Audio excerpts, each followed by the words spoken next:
गुरु प्यारी साध संगत जी, आप सभी को प्यार भरी राधा स्वामी जी। गुरु प्यारी साध संगत जी, राधा स्वामी जी। साध संगत जी, बाबा जी ने अपने बच्चों के लिए क्या क्या करते हैं, सुनिए इस साखी में।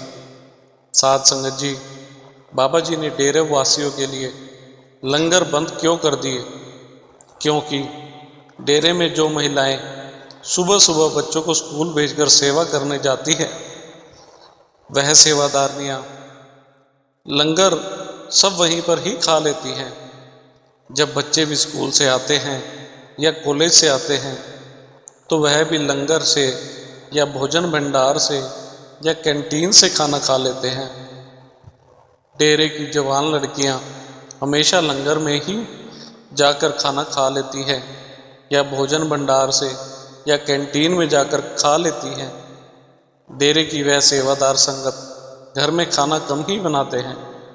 जब डेरे की लड़कियों की शादी की तो उनको सबसे बड़ी प्रॉब्लम यही आई कि उन लड़कियों को खाना बनाना बिल्कुल भी नहीं आता था।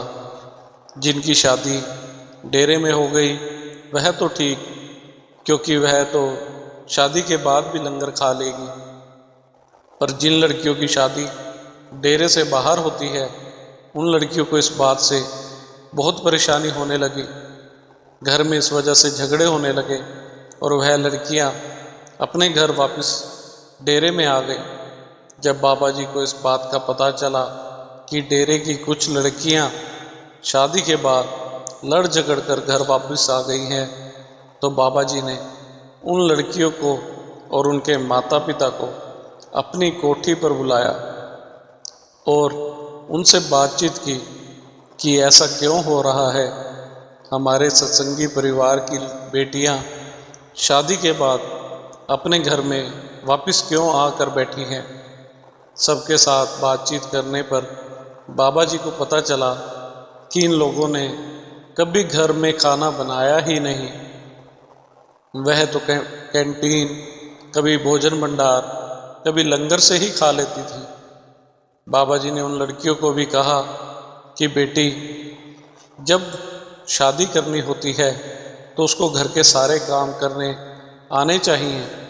यह हर माँ का फर्ज है कि अपनी बेटी जब 10-12 साल की हो जाती है तो उसको अपने साथ खड़ा करके किचन के थोड़े बहुत काम सिखाने शुरू कर देने चाहिए। बाबा जी ने कहा कि पहले तो लड़कियों की शादी 15 या 16 साल की उम्र में हो जाती थी, फिर वह माएँ अपनी बेटी को घर का सारा काम सिखाती थी।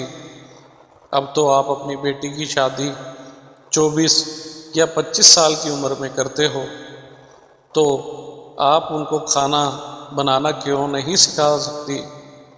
बाबा जी ने कहा, अगर लड़की को शादी के बाद अपने पति के साथ दूसरे शहर में अकेले रहना पड़ता है तो वह लड़की खाना बनाना नहीं जानती होगी तो हर समय बाजार का खाना लेकर तो नहीं खाएंगे, क्योंकि वह बहुत महंगा होता है और सेहत के लिए भी ठीक नहीं होता। साध संगत जी, इसलिए बाबा जी ने डेरे की बेटियों को खाना बनाना सिखाने पर जोर दिया और उन परिवारों को जो डेरे में रहते हैं सबको लंगर में खाना खाने के लिए मना कर दिया। बाबा जी ने कहा कि खाना घर पर बनाओ, अपनी बेटियों को भी खाना बनाना सिखाओ। जो लड़कियां घर आकर बैठी थी, बाबा जी ने एक बड़ी इंचार्ज की ड्यूटी लगाई कि तुम इन सब लड़कियों को समय निकालकर कुकिंग क्लास लो और उन्हें खाना बनाना सिखाओ। बाबा जी बोले, अगर डेरे में रहकर हमारी बहू बेटियों को खाना बनाना नहीं आएगा तो बदनामी तो डेरे की होगी और सतगुरु जी की ही होगी। इसलिए बाबा जी ने डेरा वासियों को सख्त हिदायत दी कि डेरे की कोई भी संगत लंगर में खाना नहीं खाएगी। यह हुक्म तो बाबा जी ने कुछ समय पहले दे दिया था, परंतु अब डेरे से जिन लड़कियों की शादी बाहर हो रही है सब अपने घर में सुखी हैं, क्योंकि सब लड़कियों को खाना बनाने और सिखाने की जिम्मेवारी अपने प्यारे बाबा जी ने ले ली। अब डेरे की बेटियों से उनके ससुराल वालों को कोई भी शिकायत नहीं है, क्योंकि उन सब पर बाबा जी ने अपना हाथ रख दिया है। सभी डेरावासी बाबा जी के इस नए हुक्म से बहुत खुश हैं। सभी डेरावासी बार बार हाथ जोड़कर बाबा जी का शुक्र करते हैं। इसी के साथ छोटी सी साखी और है। साध संगत जी, यह बाबा जी की एक प्यारी रूह की साखी है। आज हम आपको जो साखी सुनाने जा रहे हैं, यह एक सच्ची घटना है। साध संगत जी, एक बार एक सेवा जत्था हरियाणा के किसी सत्संग घर से दिल्ली छतरपुर में सेवा पर बस पर गया। 3 दिन तक उन सेवादारों ने दिल्ली सत्संग घर में सेवा की। उसके बाद जब शाम को संगत वहाँ से वापस आने के लिए बस में बैठ गई, रास्ते में एक सेंटर में बस रुकी और सेवादारों ने वहाँ पर चाय वगैरह पी। उसके बाद सभी सेवादार दोबारा बस में बैठकर अपने शहर के लिए चल पड़े। जब वह बस अपने सत्संग घर तक पहुंची तो जैसे ही उन सेवादारों ने बस का दरवाज़ा खोला तो उस बस में से भागकर सबसे पहले एक बिल्ली बाहर निकली। यह सब देखकर वहाँ खड़े सभी सेवादार बहुत हैरान हो गए कि यह बिल्ली बस में कहाँ से आ गई है। दिल्ली से संगत को अपने सत्संग घर तक आने में 3-4 घंटे लग गए, पर तब तक यह बिल्ली चुपचाप बस में बैठी रही। इस बिल्ली ने एक बार भी मियाऊं नहीं किया और न ही किसी को पता चला कि बस में कोई बिल्ली है। यह बिल्ली भी शायद अपने प्यारे बाबा जी की संगत में से ही होगी जिसे अब यह जन्म मिला है।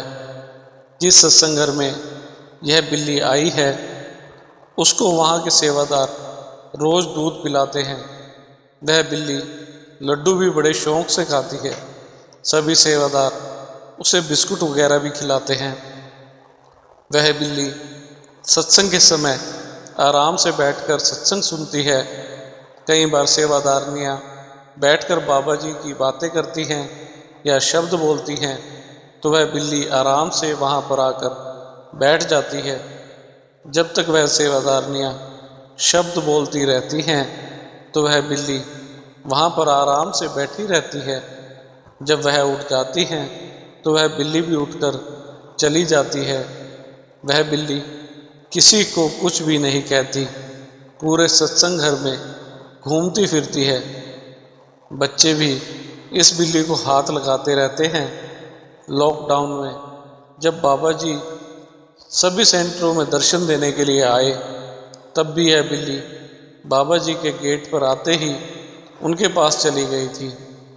बाबा जी ने उस पर प्यार से हाथ भी फेरा था।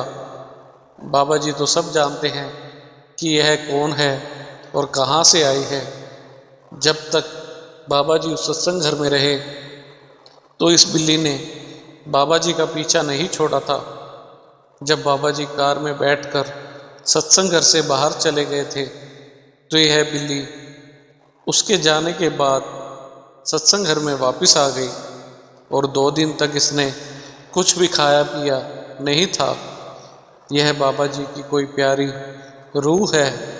पता नहीं किस कारण उसे यह जन्म मिला है, बाबा जी ही जानते हैं। जल्दी ही बाबा जी इसे जन्म से मुक्ति दे देंगे। सभी सेवादार बाबा जी का शुक्र करते हैं कि आपने हमें इस बिल्ली की सेवा करने का मौका दिया है। इसी के साथ इजाज़त चाहते हैं। मिलते हैं अगली साखी में। तब तक के लिए राधा स्वामी जी। अगर आपको हमारी आज की ये साखी अच्छी लगी हो तो कमेंट में राधा स्वामी जी अवश्य लिखें और चैनल को सब्सक्राइब करना ना भूलें जी। राधा स्वामी जी।